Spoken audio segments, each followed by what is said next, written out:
திருப்போரூர் கந்தசாமி கோயிலில் காணிக்கை செலுத்த முயன்றபோது உண்டியலில் ஐபோனை பக்தர் ஒருவர் தவறவிட்டார். உண்டியலில் விழுந்தது கடவுளுக்குத்தான் சொந்தம் என கோயில் நிர்வாகம் கூறுவதால் திக்கற்று நிற்கிறார் அந்த பக்தர். ஒரு வழியா குடும்ப கஷ்டத்தை இன்னையோட தலை முழுகிற. ஆட இவ்வளவுதானா?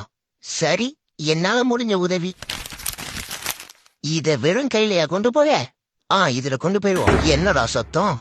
இவன் எங்க இவ்வளவுதாமா போறான்? இது மட்டும் அப்பாவுக்கு தெரிஞ்சிச்சு பெருமைப்படுவாரு. இனிமேல இதுக்கு பேரே குடும்ப கஷ்டம் கிடையாது, கோவில் கஷ்டம். கடவுள் மக்களோட பிரச்சனையெல்லாம் தீர்த்து வச்சிருவாருன்னு சொல்லுவாங்க. அதுக்கு பேரு இதானோ? என்னமோ, நல்லா இருந்தா சரி. ஐயோ, என்ன முருகா இந்த பக்கம்? அத நான் கேட்கணும். இது கோவில். அதாவது முருகா, உண்டில விழுந்த ஐபோனு கோவிலுக்கு சொன்னான்னு கேள்விப்பட்டேன். அதுக்கே அதான் லோன் டாக்குமெண்ட்ஸ் தூக்கி உண்டில போட்டேன்.